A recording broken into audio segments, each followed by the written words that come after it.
Obeisances to my spiritual master, His Divine Grace, A.C. Bhaktivedanta Swami Prabhupada, and to all of you. You are Vaishnavas and therefore the most worshipable in the three worlds. Hare Krishna.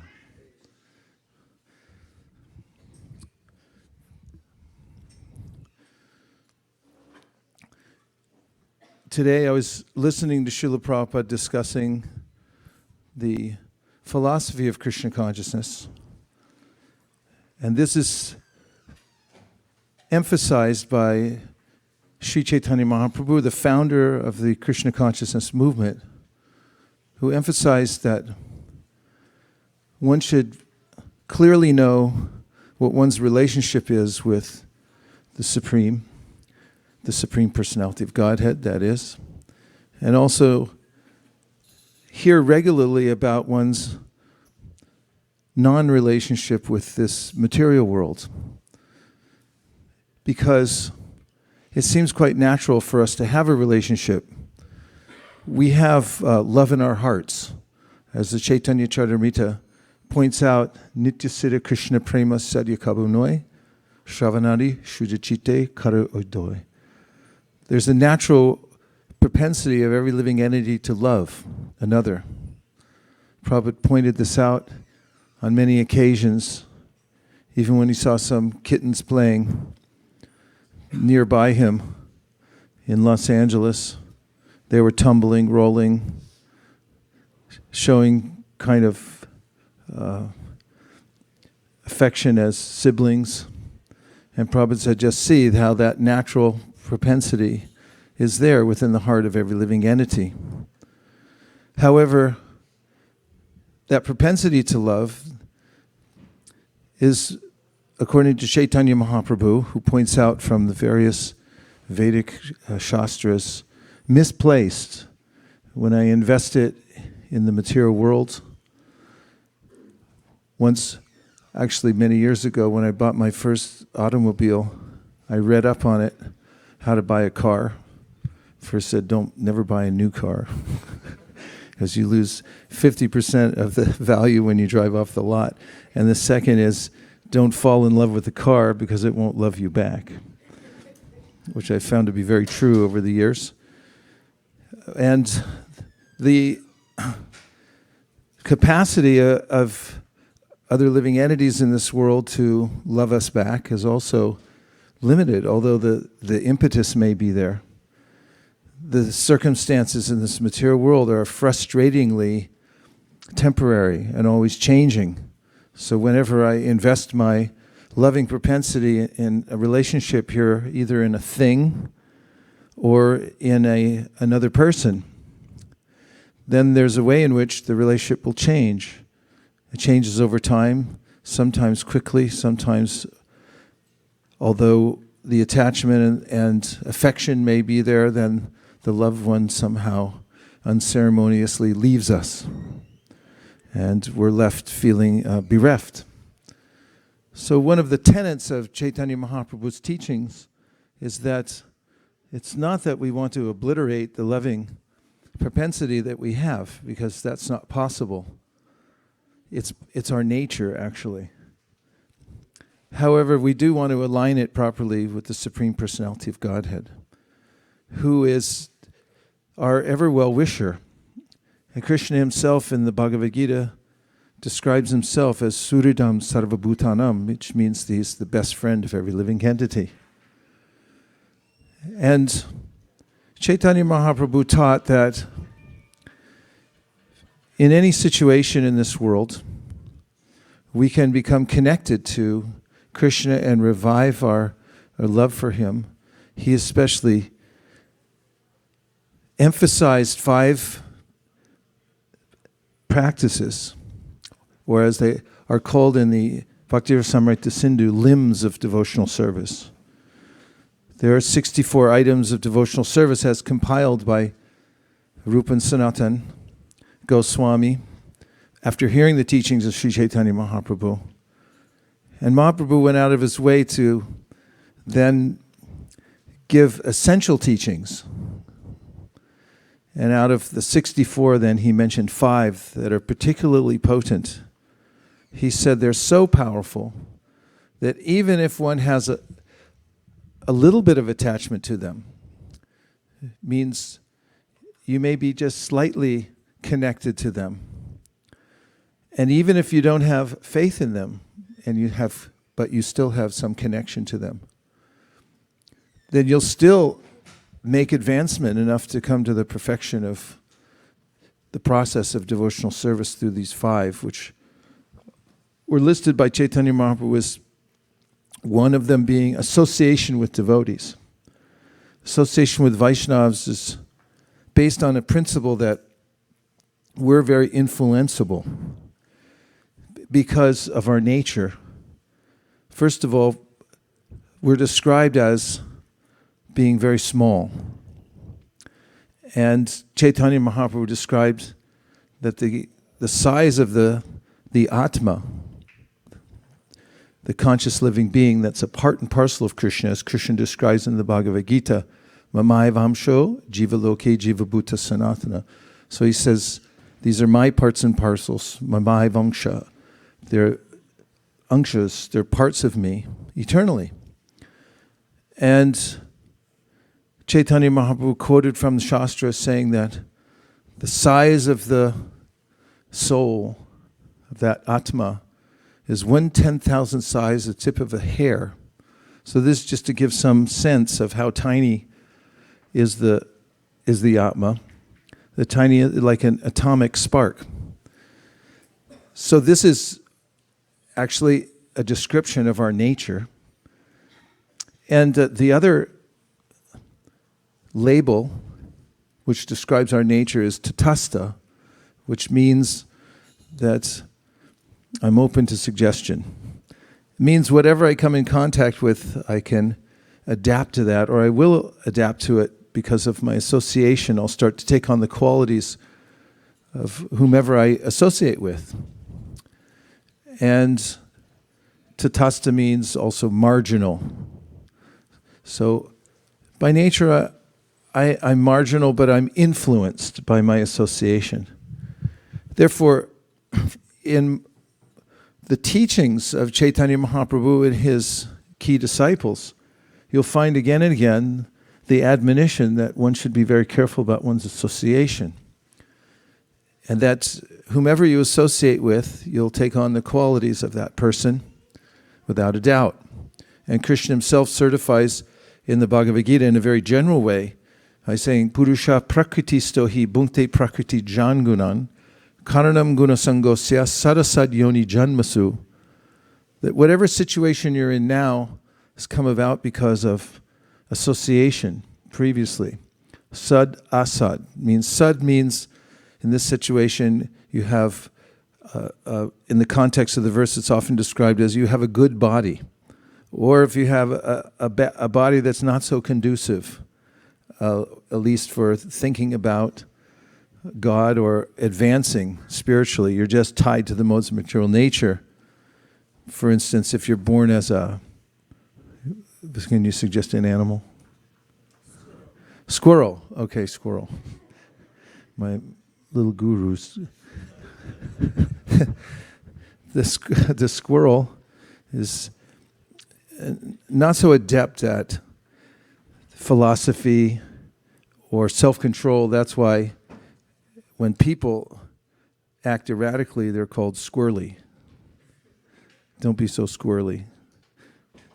So they're named after the qualities of a squirrel when they're not very sagacious. So you can get one of those bodies, or one has received one of those bodies because of previous association, how one's associated with one, with various other entities. And that determines how I form my consciousness. My consciousness is formed by association. My habits are formed by association, and so forth. So Chaitanya Mahaprabhu suggested as a primary area of focus for those who want to advance in spiritual life is to keep good association. And he described good association as sat, means those who are very sincere about advancing in spiritual life. In another place, he describes it as those who are like-minded and who are more advanced than oneself. As you'll saying goes, if you're the smartest one in the room, you're in the wrong room. Try to be around those who are more advanced and who are like-minded, and try to hear in their association. This is what association, the essential ingredient in association, just like on a package of lozenges, you'll see that there are many fillers listed in the ingredient that really don't do anything for you. But then there's the active ingredient, which would be a menthol or something like that. And that's what makes it a lozenge. So it makes good association active. The active ingredient is hearing about Krishna in the association of devotees. And in the Chaitanya Charitamrita, in the Adi Lila, Srila Prabhupada describes how those who are serious devotees resemble professors from a university who like to sit together, presumably in armchairs, and discuss the conclusions of their research. And those of you who are researchers and well-studied, which is probably all of you, have this experience of sitting with colleagues and discussing the results of your studies and your findings and so forth. Does this happen in high school? You discuss what happened in algebra class and go over different axioms? Yes? Monisha thinks so. So devotees are just like that, only they get together and discuss the conclusions of the Srimad-Bhagavatam and the Bhagavad Gita. They're fascinated by it. And it's an unlimited topic. There's no end to the discussion. So, Katayantash Chamam Nityam, you'll find very long conversations that go on. In fact, they span millennia. If you read in the 10th canto of the Srimad-Bhagavatam, in the chapter called Prayers by the Personified Vedas, it's preceded by a question by Parikshit Maharaj to Shukadev Goswami, who then refers to two previous conversations that have taken place. In fact, he refers to a conversation that took place when someone was questioning Narayana Rishi, and then in that conversation, those who are discussing refer to the Kumaras having a discussion about the same point. So obviously this is a long thread that goes on for a long time, even before, what is it, Snapchat, Facebook, what are the other ones? Instagram, Twitter. Yeah, we hear a lot about tweets. And, threads and so forth, they go on and on. How long can you go? Well, it turns out when you're talking about Krishna, you can go for millennia. The topic doesn't get old, and it's fascinating. This is actually a method of self-realization. To sit with like-minded people, and so you're like-minded, so say they're the people in the room are more advanced than you are, that's a good formula, and say you don't have anything to offer the conversation, but you just sit there and listen to others who do have a taste for it and have been reading up on it and hearing from others, and you just sit there and listen. Well, the effect is the same. Just by sitting in that assembly and listening to the topics, it's the nature of the human apparatus that the sound vibration is effective, either materially or spiritually. Materially, you can sit in a class on project management, and after a few semesters, with a little bit of follow-up homework, you'll come out as a budding expert just by sitting listening. That's mostly what universities are, right? Everyone just sits there and someone pontificates, says like this, it's like that. You go, okay, yes, sir, I understand. And then you understand just by listening.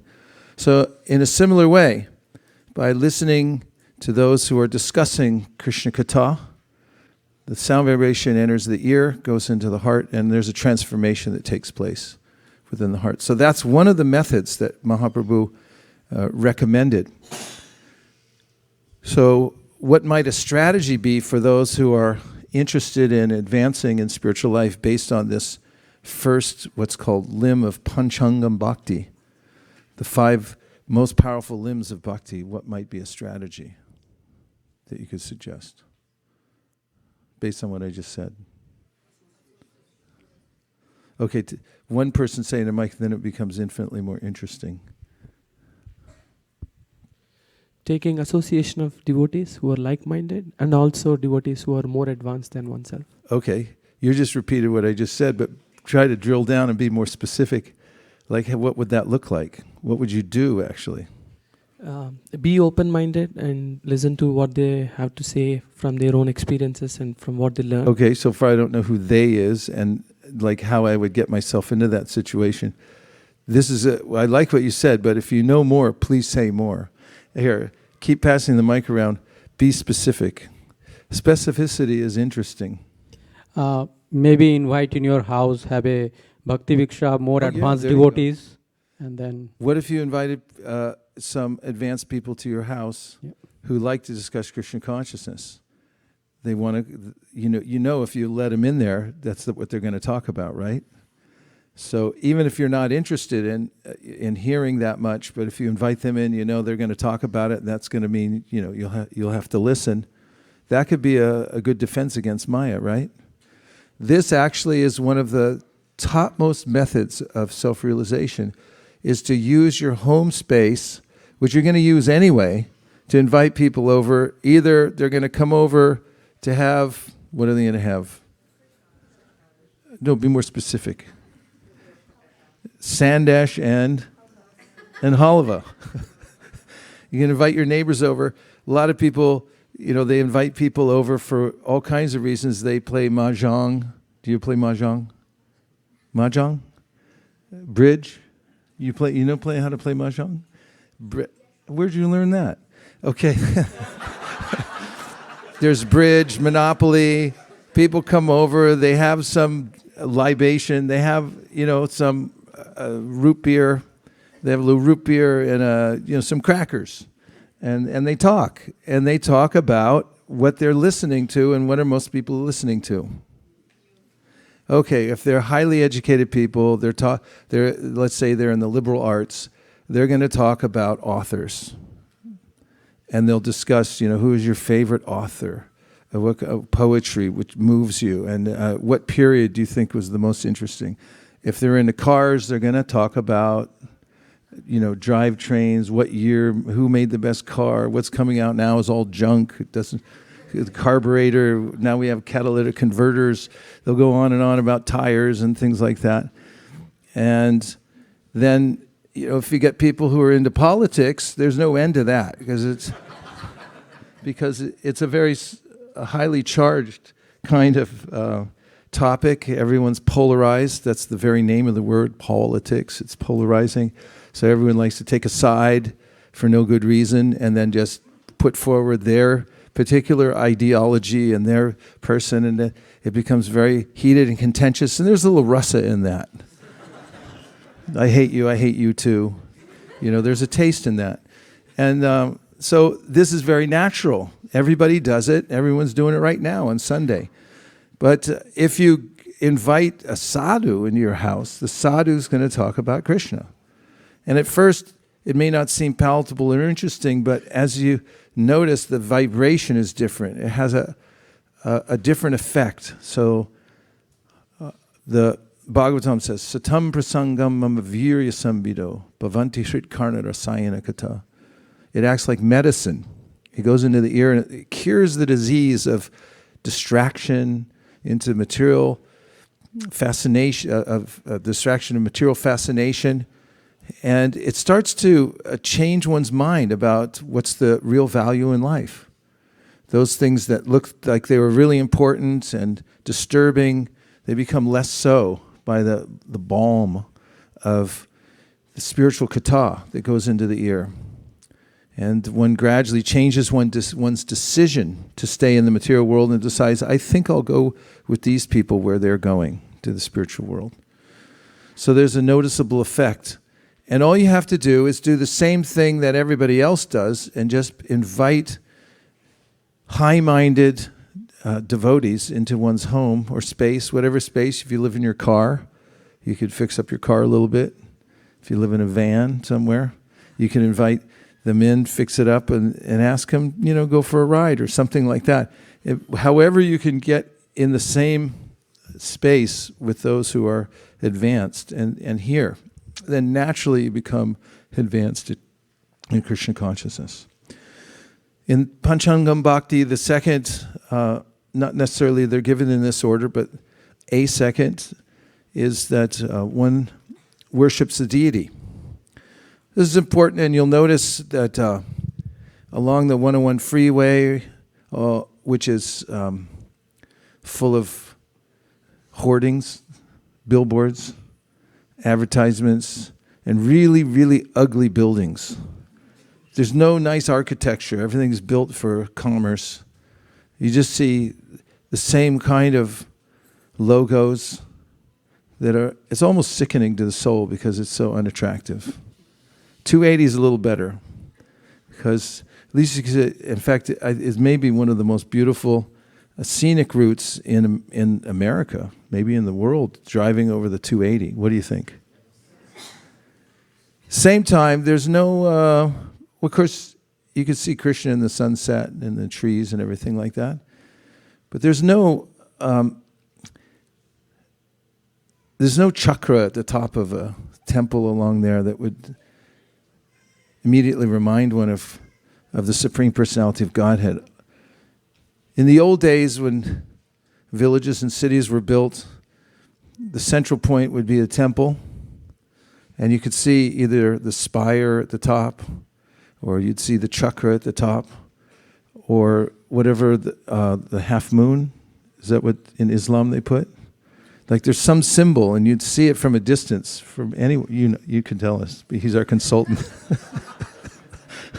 halal consultant.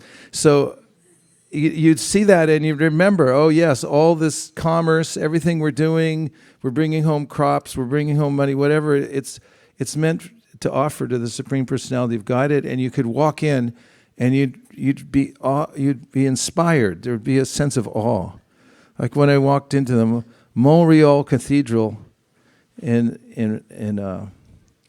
actually called the Montreal Cathedral. It's in Montreal. There's a gigantic cathedral there.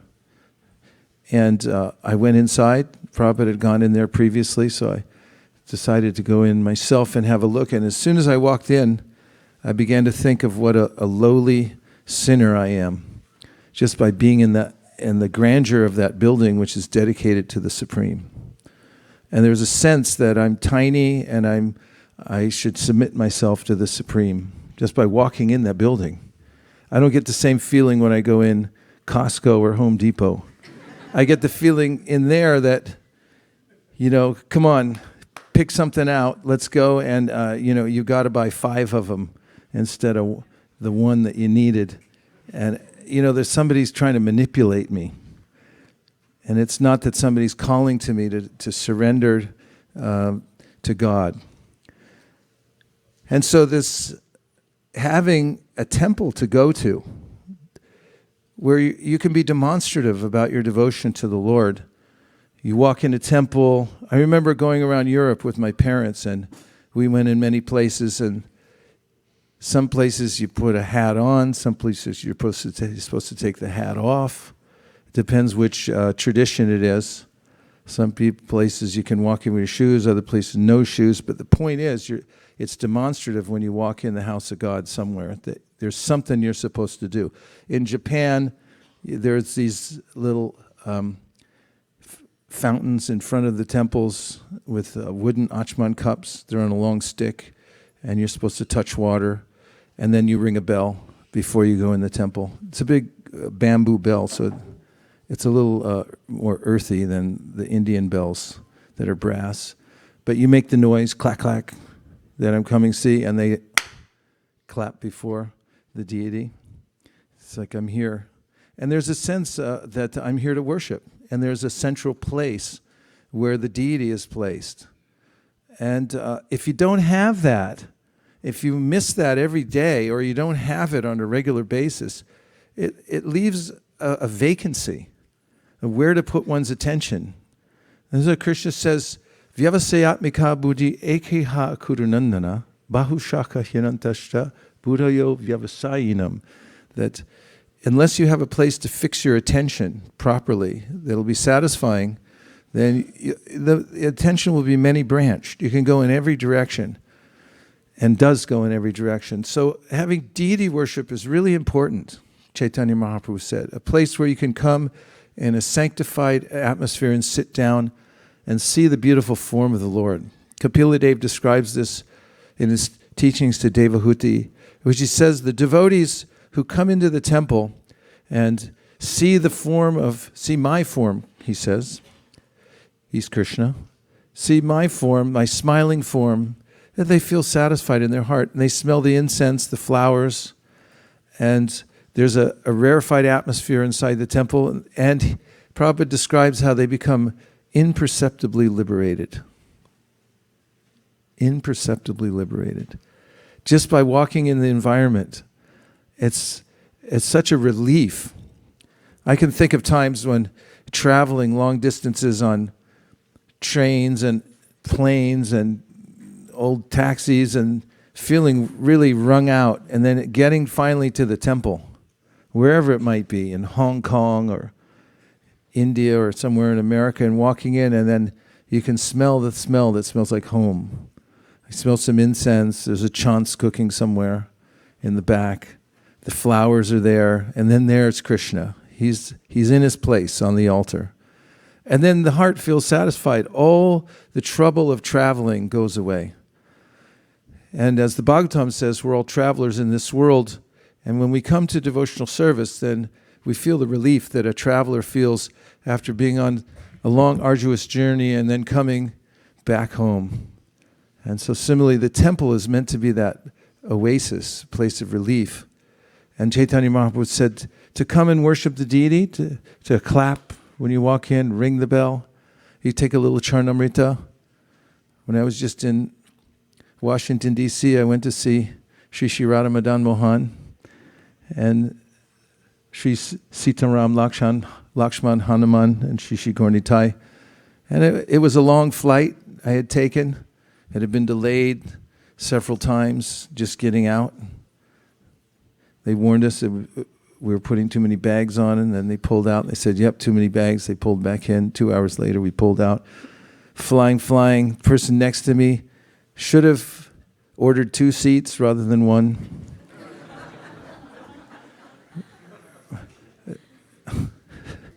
That's all I'm going to say.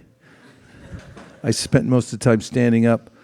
And, it was hard. But when I got to the temple and I took 1 drop of Charnamrita in the temple, and I just felt like, okay, I'm okay. I'm back to normal. I'm back to good health. And so this is deity worship. You get that from Krishna. There's Mahaprasadam waiting for you. There's some Charnamrita, smell of incense, flowers. Humans need this. They dry up they start fighting each other. If they don't get to see a little aesthetic beauty and have a sense of this imperceptible liberation that they get from walking in the temple, they start getting really ornery and think about, like, maybe I'll just kill everybody. Why don't I build weapons so that I can shoot them across the ocean and kill somebody else? That's what the preoccupation becomes, unless there's some sense of relief in the heart from the lower modes of material nature that drag us down. So in bhakti, we have arguably the most ordered system of keeping deities and temples. The Hari Bhakti Vilas describes in detail how to worship the form of the Lord, attending the form of the Lord. And similarly, Krishna himself, you want a real treat, you read in the 11th canto of the Srimad-Bhagavatam, Krishna describing from his own lotus mouth the process of deity worship, how to attend to the form of the Lord in the temple. It's so nice. He tells the whole process. He also describes how it is that the Supreme Personality of Godhead appears in the Archa form, and that he's personally present there. And this becomes the anchor, the foundational connection for everyone who keeps the deity in their home and then comes to to the temple to see the Supreme Personality of Godhead. There's relief. Devotees even keep pictures of the deity because they become so attached. You'll see devotees keep the picture of the deity on the dashboard of their car. They have a picture on their wall because that's a reminder of the presence of the Supreme Personality of Godhead, and actually not just a reminder, he's actually personally present, not only in the deity but also in his picture form. And then we have, what's the next one? Bhagavatam. So the Srimad-Bhagavatam is not just ink and paper. Although it looks like it, it's where the eternal meets the temporal in this world. That's a good tuning job. Thank you. It's where the temporal meets the eternal. Apparent ink and paper meets the eternal spiritual world there in the form of the Bhagavatam. And the Bhagavatam is the sound representation of Krishna. Krishna swadamo pagate dharmaganadi bisaha kalonashcha drishamesha puranarko donodita. After Krishna left, the Bhagavatam appeared, and by associating with the Bhagavatam, one gets Krishna's direct association. Just as in astrology there are various planets that we like to avoid. Do you agree? Okay. Everyone freaks out and they say, what's that planet doing there? It'll be coming through for the next 7 years. Get ready. Like, no. So everyone wants all the planets to line up, but you can't. It's just the way it is. You look at your chart and it goes like, that's your chart. Live with it. But there is something you can do. There's a remedy. And that is to move the Krishna planet into your own house. As Vishwanath Chakravarti Thakur says, there's no difference at all between Goloka Vrindavan and the Bhagavatam. So if you want to make the various influences from the material planets combust, which means you diminish their influence or completely eradicate that, then move the Krishna planet into your life. And you can do that by physically moving the Bhagavatam into your house and move all kinds of other junk out. Like, where am I going to put it? Well, what are you doing with all this junk? Get rid of the junk, the Bhagavatam will fit. And you put the Bhagavatam in, and then if you open it and hear from the Bhagavatam, then you'll notice that the vibration transforms everything. Next. Live in the holy dham. So the next in Panchang Bhakti number 4 is to live in a holy place. And recently, when I was in Toronto, Canada, I stayed in the ashram, such that it's the room Prabhupada used to stay in. I stay in the side room right next to where Prabhupada's room was. And it's in the temple. So you can hear every artik from there. You can hear the conch shell blow. And I always relished that, living in ashrams, that you could hear all the artiks going on all day long. You miss that when you live in a house or an apartment, unless you're having artiks in your house or your apartment. But in a regulated way, the pujari comes out, blows the conch, the bell rings, you can hear the singing. It's going on out there. Krishna's being worshipped. You remember all the time. The vibration is different. So Chaitanya Mahaprabhu said, try to live in the holy dham, which means in a Krishna temple, or if you can, at least for 3 days, go to Vrindavan or Mayapur or Jagannath Puri, the 3 most important dhams for Gaudiya Vaishnavas, and spend some time there just walking around, looking at the deities. This will create a relationship. Just by the touch of the dham, you'll start to develop a relationship with the Supreme Personality of God, and you'll feel inspiration in your heart by walking around. Because there's a spiritual current that goes through the dham, and when you walk around in the dham in your bare feet, the electrical current comes up through your feet, and it goes into your heart, and you can feel it. And then you get transformed from the inside out. And the 5th limb, is everyone okay? Do you have enough air? We need a little more air and turn the heat way down so it's freezing in here. that okay? Yeah, and if there's any way to leak a little air, a little oxygen in here. And finally, chanting Hare Krishna. If Chaitanya Mahaprabhu said, if you take the opportunity of your human body with a custom-made tongue to chant the holy names of Krishna, especially the Hare Krishna Mahamantra, Hare Krishna, Krishna Krishna, Hare Hare, Hare Rama, Rama Rama, Hare Hare.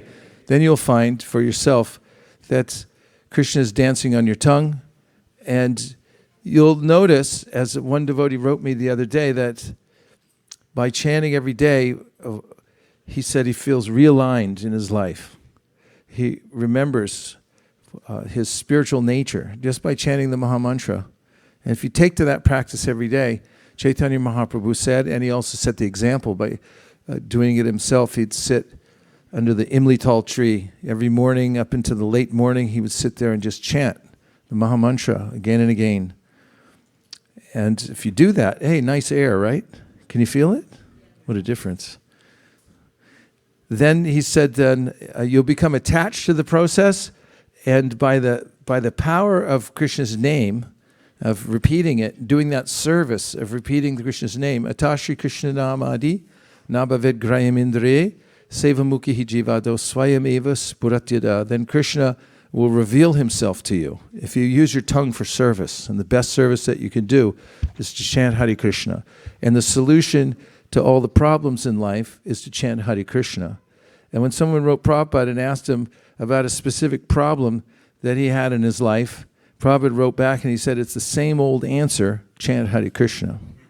So Chaitanya Mahaprabhu said, there's 64 items of devotional service. 5 of them are so potent that even if you practice them a little bit, have a little connection to them, even if you don't have full faith in them, and you're not offensive, then he said you'll attain full success. And out of the 5, the most important, or the one that fulfills all the others, is chanting Hare Krishna. So if all else fails in life, and it will, then just chant Hare Krishna. And I saw a devotee here yesterday, when she was taking around the ghee lamps during our meeting, she was chanting Hare Krishna the whole time. And I just noticed she was looking at the deities and she was chanting Hare Krishna. She was walking out of the room, she was chanting Hare Krishna. And I thought that's a good idea, to chant Hare Krishna. What is wrong with that? Just chant Hare Krishna. Can you find any defect in that? I'm asking the wrong crowd. There's absolutely no defect in it, and we're given full permission through the Shastra. Aikulera Mukti is a Nikila Shuti Malu Ratnamala Duti Nirajita Pada Pankajanta I Mukta Kalera Upasimanam. The most advanced, liberated souls, they just chant Hare Krishna. So that's important to know. And if you overcome any kind of hesitation you have to chant Hare Krishna, any resistance that you have, well, you don't have resistance, but if one overcomes a resistance to chanting Hare Krishna and chants Hare Krishna, then the spiritual world opens up to such a person. One's chakras are realigned, and one becomes fully aware of the Supreme Personality of Godhead by chanting Hare Krishna and avoiding the 10 offenses against chanting, which is a whole other topic we won't go into now. And now we'll take a couple of reflections before I just go on to the next section. Would you like to offer some reflections for anything that you've heard so far that's stuck in your mind? I can tell Shraddha's ready to go. Okay.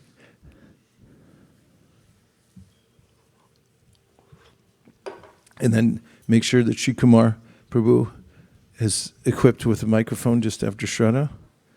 Apparently we have to go to the store and purchase some mics. Are there more in there that we could buy from you? They're all out? Okay, good. Go ahead.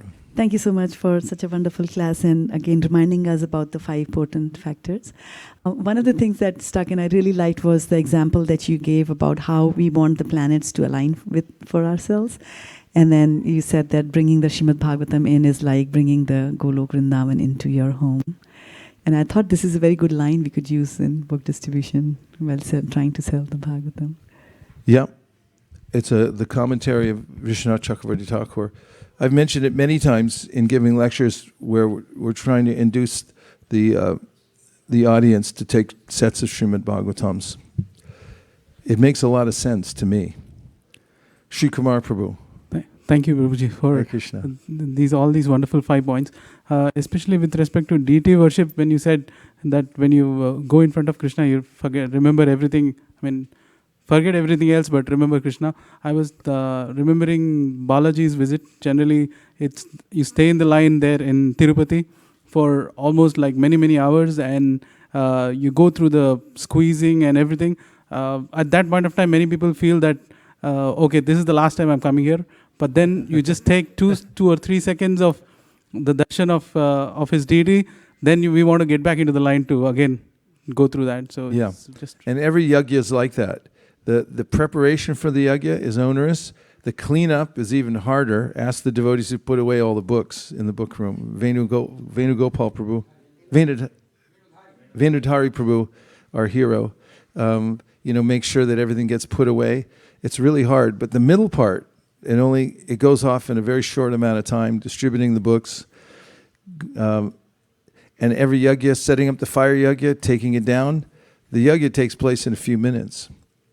The middle part is where the combustion is, but you got to set it up and take it down. Pardon me? Yes, definitely. Bali Prabhu.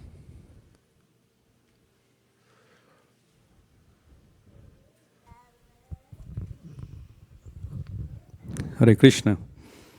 I like the point you made of Toronto, the temple. I think it was during Prabhupada's time, definitely 90% or majority of the devotees stay together within the temple or nearby community, and how the artiks are moving from one artik to another, just like Kumbh Mela in every 12 years. The Jupiter moves from one cycle of the constellation, like from go to the lion, Leo to the other one, so that it goes from Allahabad to Nasik or different places. So you can remember those artik here. Right now, but great assets that I recommend devotees, those who are distance, can also utilize the online tool of our ISB to see the artik or the classes. But Toronto example was really perfect, that we should meditate on all the time temple program. Good point, Bali Prabhu. I also know a lot of devotees who live in remote places, and through the internet they stay in touch with the artiks and so forth. You can, depending on your time zone, you can wake up in the morning and turn on a Mangal artik somewhere in the world through Mayapur TV. And that if you're attentive to that and stay on that kind of schedule, it's very purifying. You stay close to the deity. And to the dham also. Yeah, good one. Thank you. So now we're going to have a kirtan to chant Hare Krishna. But beforehand, let's take a 2-minute break. Please take a moment to stand up. And there's a lot of combinations, permutations here, and we've done this before, so there must be somebody here you haven't met. Is that possible? You've seen them a million times, but you haven't met them. So please take a minute to introduce yourself to somebody that you haven't met before. This means all the pundits over here too. Don't talk amongst yourself. Go meet somebody that you haven't met before. Okay? I'll be back here, and when the big hand gets to the 12. Hare Krishna. Go, go, go, go.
Preshtaya Bhutale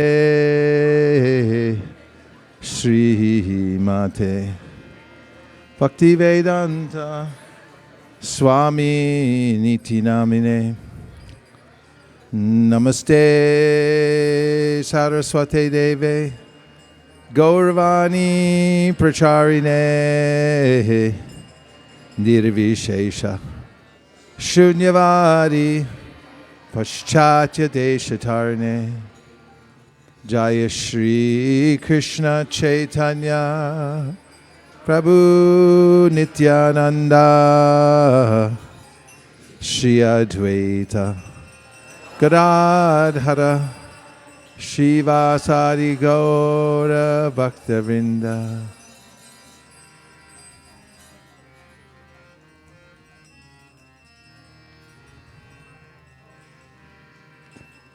Hare Krishna, Krishna Krishna, Hare Hare, Hare Rama, Hare Rama, Rama Rama, Hare Hare.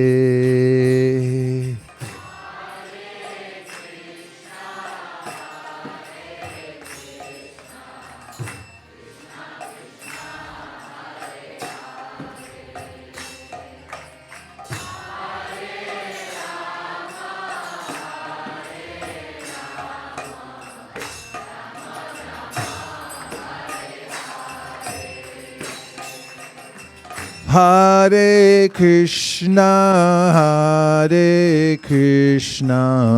Krishna Krishna, Hare Hare, Hare Rama, Hare Rama, Rama Rama, Hare Hare.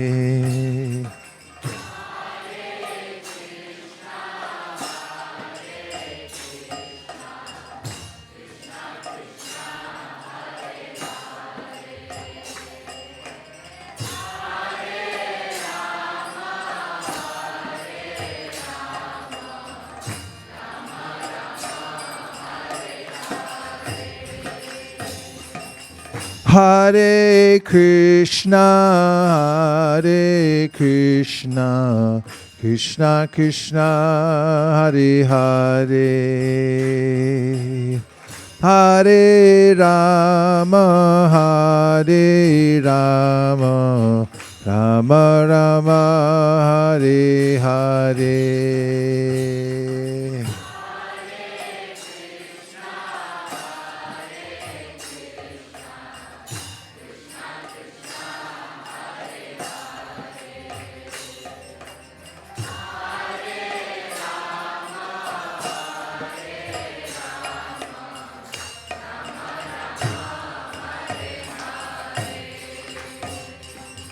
Hare Krishna, Krishna Krishna, Hare Hare, Hare Rama, Hare Rama, Rama Rama, Hare Hare.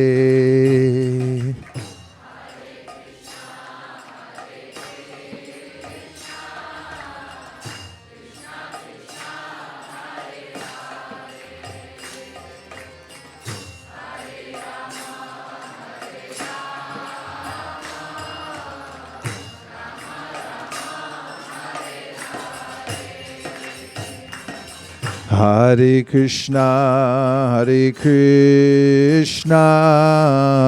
Krishna Krishna, Hare Hare,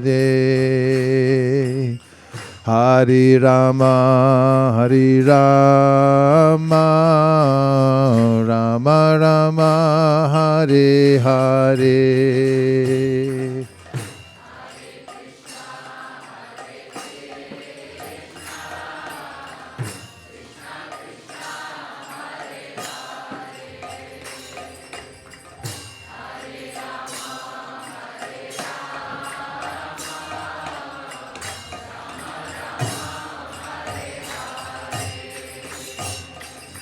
Hare Krishna, Hare Krishna, Krishna Krishna, Hare Hare, Hare Rama, Hare Rama, Rama Rama, Hare Hare.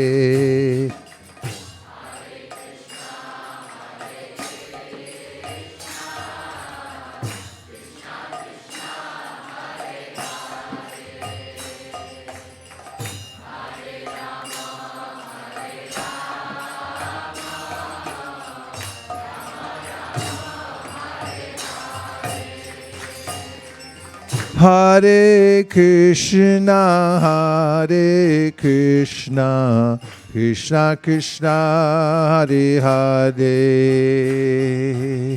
Hare Rama, Hare Rama, Rama Rama, Hare Hare.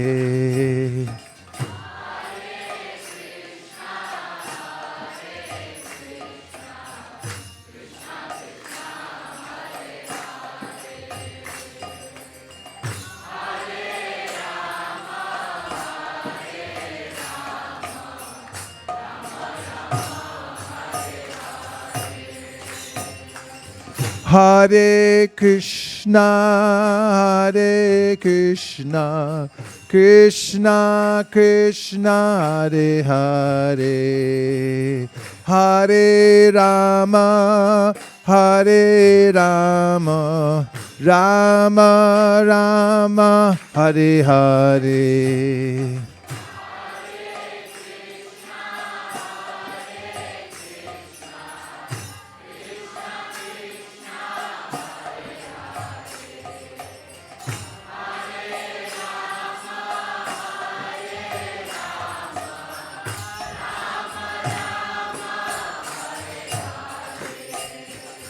Hare Krishna, Hare Krishna, Krishna Krishna, Hare Hare, Hare Rama, Hare Rama, Rama Rama, Hare Hare.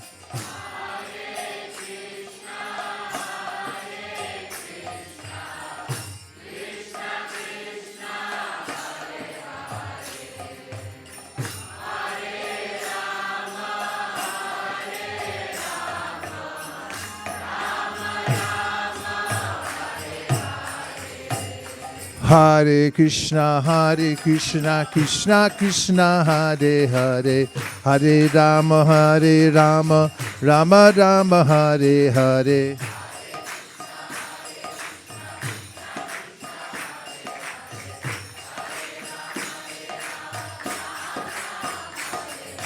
Hare Krishna, Krishna Krishna, Hare Hare, Hare Rama, Rama Rama, Hare Hare.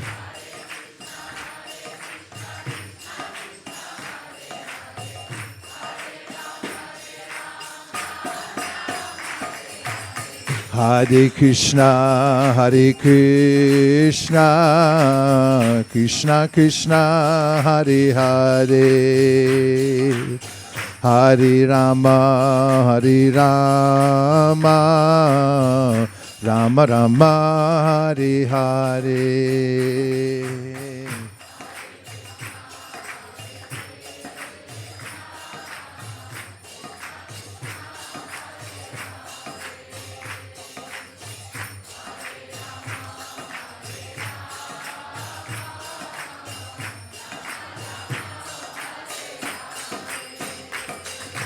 Hare Krishna, Krishna Krishna, Hare Hare, Hare Rama, Rama Rama, Hare Hare.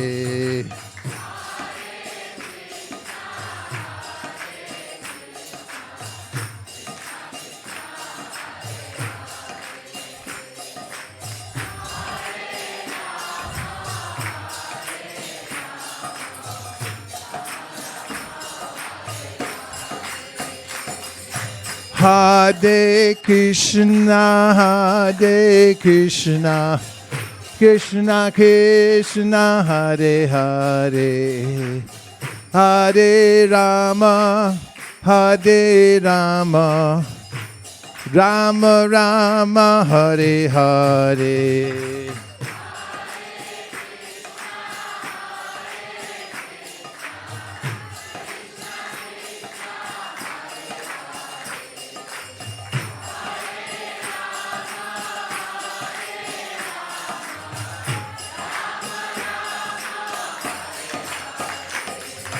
Hare Krishna, Hare Krishna, Krishna Krishna, Hare Hare, Hare Rama, Hare Rama, Rama Rama, Hare Hare.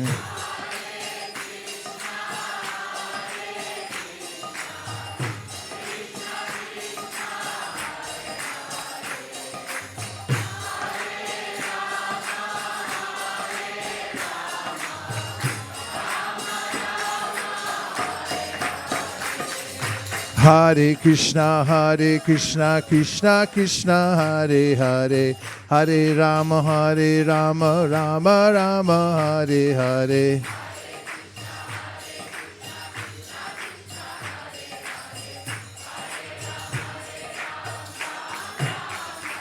Hare Krishna,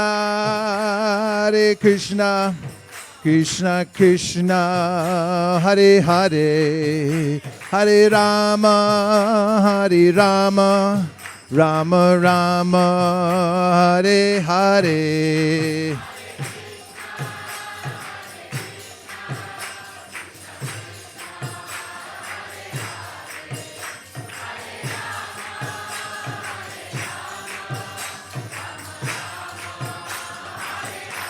Hare Krishna,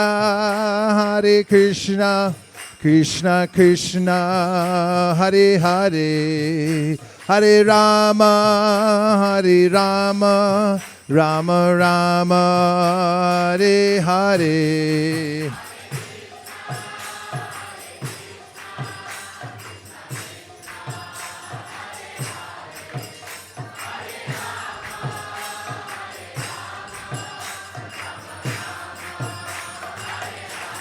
Hare Krishna,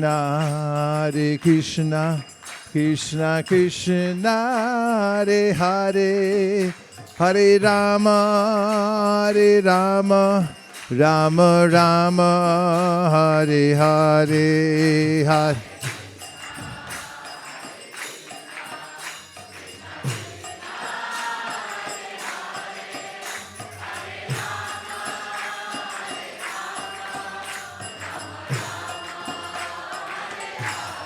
Hare Krishna, Krishna Krishna, Hare Hare, Hare Rama, Rama Rama, Hare Hare.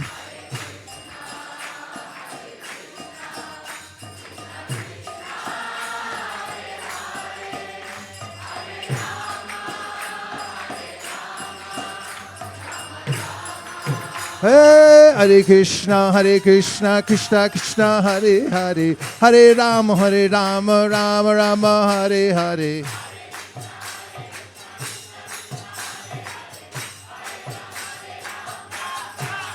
Hare Krishna, Krishna Krishna, Hare Hare, Hare Rama, Rama Rama, Hare Hare.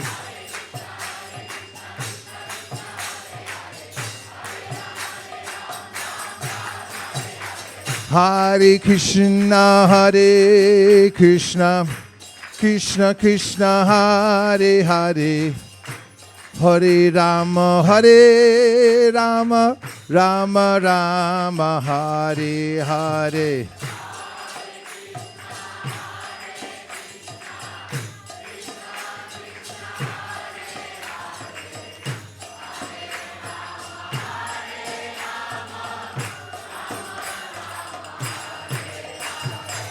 Hare Krishna, Hare Krishna, Krishna Krishna, Hare Hare, Hare Rama, Hare Rama, Rama Rama, Hare Hare.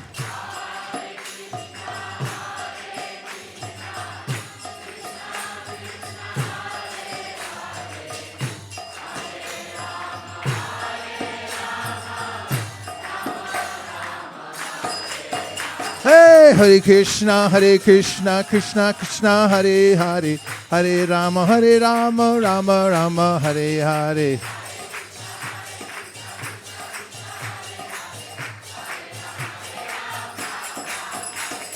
Hare Krishna, Krishna Krishna, Hare Hare, Hare Rama, Rama Rama, Hare Hare.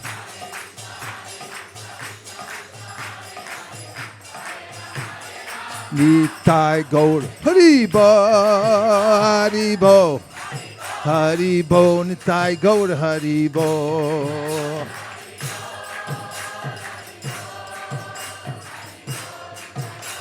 Nitai Gaur Haribo, Haribo, Haribo, Nitai Gaur Haribo.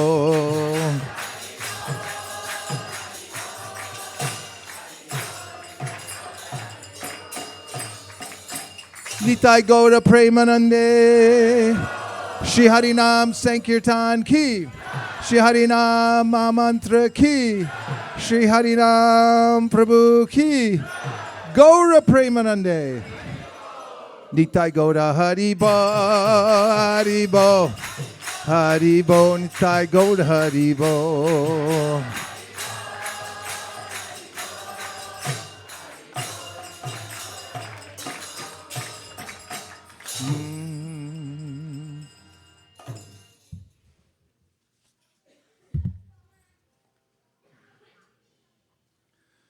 Now, we just have a few minutes left, and I'd like to see if anybody has any questions. Thank you. This isn't a question, so you're not off the hook.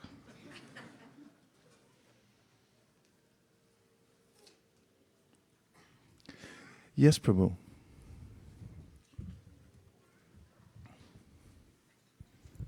Hare Krishna Maharaj, thank you for a very inspiring lecture. As you mentioned, chanting the Hare Krishna Mahamantra, like out of 64, 5 is main, and out of 5, chanting Hare Krishna Mahamantra is the main thing. So my question is, Maharaj, it is so important.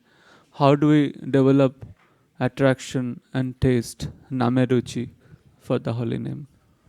Well, one thing that helps is if you sit with other devotees periodically when you chant, especially in a circle, and also if you sit in front of Tulsi, that helps.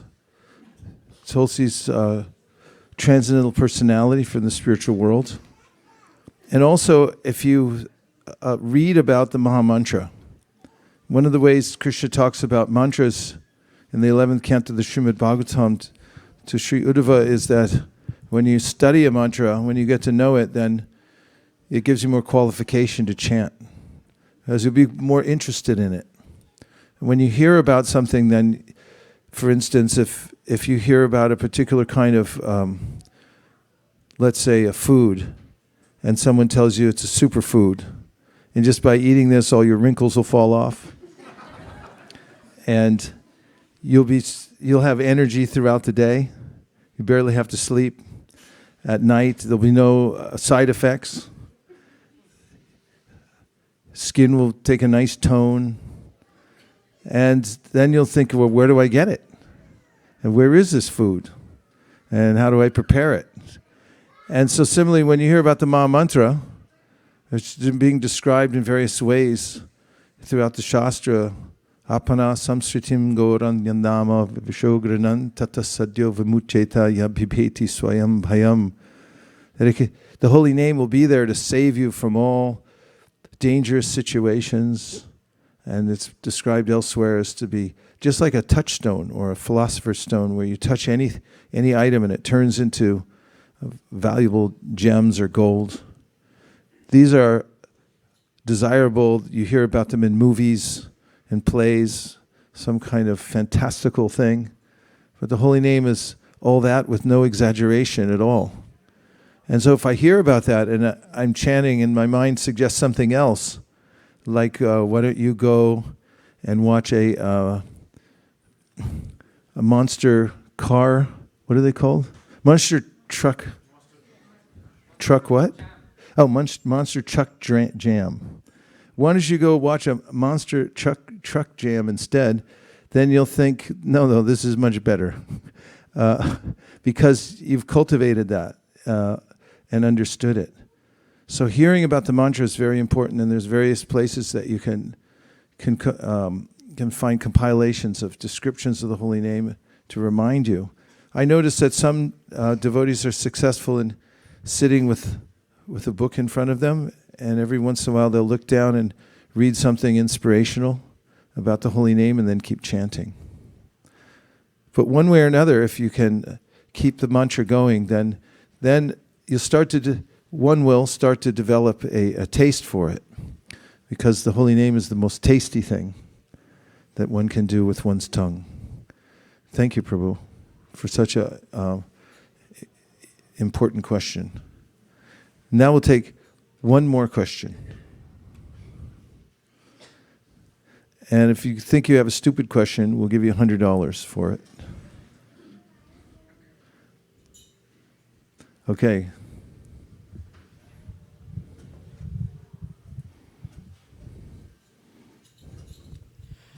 So, Prabhu, in married life, how can one develop? So, we are doing Bhakti Shastri now. So, sense control is one of the thing. So, in married family life, like how can one develop sense control? How to develop sense control in married life? Yeah. Well, one way is to have a regulated program, because senses have to have something to do. And Haridas Thakur showed the example that when he was sitting, of course he wasn't in married life, but he showed the example of how to procrastinate for a higher purpose. When a prostitute came to him, he told her, later. And everyone knows how to do that. You have an exam to take, to study for, and you say, I'll study a little later, I'll study tomorrow. You just put it off. So if one has something else to do, to be preoccupied with devotional service, to stay on a regulated schedule, then you can defer it, just like you defer taxes. You put them in an IRA account, and then you don't have to pay taxes at the present time when you may have a high income. Later on, when you retire and your income's low, then you can withdraw them and then pay at a lower tax rate. So you defer them. So sense gratification, you just put it off for the sake of following your routine. It also helps to have sadhus come and move in your house. Because when a sadhu comes to your house, then you have to rearrange everything, and you start looking at everything differently too. Your house gets transformed a lot, because it's easy to settle into a cozy little nest and like a cocoon and get trapped in there and think, oh, we'll live in here forever in our happy little nest, and forgetting that there's a hunter outside, like with an arrow drawn. So when sadhus come in, they change the environment. We used to have sadhus come all the time to our house, and I remember how much it changed us. One time, Keshav Bharti Maharaj, he used to come there all the time. He was staying there. He stayed there for a month at a time sometimes, and he was working on the Bhagavatamrita. And so he was editing, so he had to read the passages out loud that he was editing. So I put a speaker system so that when he would read out loud, it would go through the whole house. And so all day long he'd just be reading, and we were hearing the Bhagavatamrita. At night, devotees would come over and sit around, and he would read it out loud. One night, he was reading a section about Gopakumar going back to Godhead, and everyone had their head down listening. And I looked up, and everyone had tears coming out of their eyes, listening to the Bhagavatamrita. One time, Indradyumna Maharaj came to our house. He brought Sri Prahlad and a couple other devotees. They brought their Gaura Nitai deities. They set them up. They went out in the yard, picked flowers. Then they had this kirtan that almost knocked the roof off. The roof was there, And the kirtan was so intense that the roof, I thought it was going to like jump off the top. And at that point, I knew the neighbors knew that we were Hare Krishna. And I remember after he and his party left, the whole house had changed. It was a different place. And so if you bring sadhus into your environment, wherever you can get them, catch a sadhu somehow and bring them in. Bring a saintly person. He or she will transform your life by influence. Like Jamuna Devi Dasi, this story told by, what's her name, the famous violinist? Genevieve tells about how when she was growing up, she grew up in Krishna consciousness, then she was thinking like, am I really a devotee or I just like was born into this? Should I, pursue the life of devotion? And they went to visit Jamuna for a few days. She observed her, and then Genevieve was describing how she's sitting in the back of the car with her parents driving home from this place up in Vancouver, near Vancouver. What's it called? Sharanagati. And then she had this revelation, said, I want to be like her. I want to be a Vaishnavi.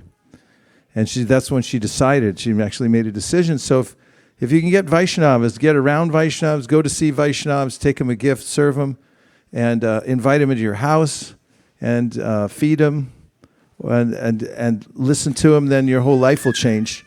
That's why it's called Vaishnavism, because we worship Vaishnavas. And if you worship a Vaishnava, then you'll become a highly advanced Vaishnava. That's the sum and substance of all the practices of devotional service, is worship Vaishnavas. So now we have a chance to dance, and never miss a chance to dance. We brought this temple specifically for this floor. This is the original floor in this place. Everything else is different. All the walls, all the lights, everything different than it used to be. But this floor is the same. And the reason we bought this place is for this floor, for all of you to dance. It's a wood floor. It's not marble. Marble floor is very unforgiving and hard to dance on. But this is wood. So I want you to really go for it. No standing around. If you're going to stand around, you can dance in your heart. But dance for Krishna tonight and let yourself go a little bit, okay? Say yes. Okay. Gaur Premanande Haribol. Now we can put all the asanas back there. We'll roll up this rug and give you more room to dance.